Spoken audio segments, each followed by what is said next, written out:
Good morning, good afternoon, good evening, wherever you are in the world, and welcome to day 23, our penultimate day in this series of short videos taking a look at how you can live with more resilience in your life. Over recent days, we've talked about the importance of building human connection. But what's the alternative when human connection is either not possible or not practical?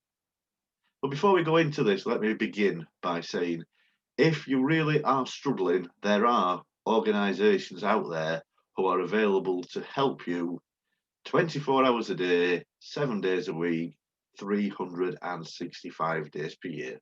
Organisations such as the Samaritans and other helplines. So if you're in need of those services, never ever think that your situation is too trivial to give them a call. That is never ever the case. If you feel you don't need that level of help, but there's something really welling up inside you, and for whatever reason, it may be the middle of the night, for example, you don't want to disturb anyone, journaling can provide a great alternative. Firstly, journaling is a great way to make memories, a little bit like looking back on childhood photographs, etc. Looking back on a journal at where you were at a certain stage in life can really put a smile on your face and show you the level of progress that you have made. It's also a great way to help you deal with trauma or anxiety if you're facing either of those issues. And even if you're not, we all experience emotions from time to time that affect us negatively. And journaling is a great way to get those emotions out from you and onto paper. People are surprised to hear that I quite often experience negative emotions and say things to me like, but Roger, you're all about resilience. You don't have negative emotions. Well, I may be resilient, Roger, but I'm not Roger the robot.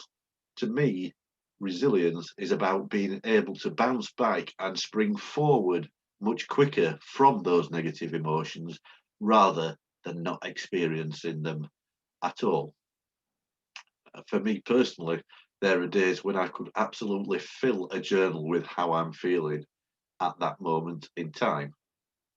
And often journaling is something I use, or I wouldn't be suggesting it to you as a way to build and maintain your own resilience. It's also a great tool for self care. And I know I did a whole video on self care yesterday and didn't mention journaling because I knew I was dedicating the whole of this video to the subject.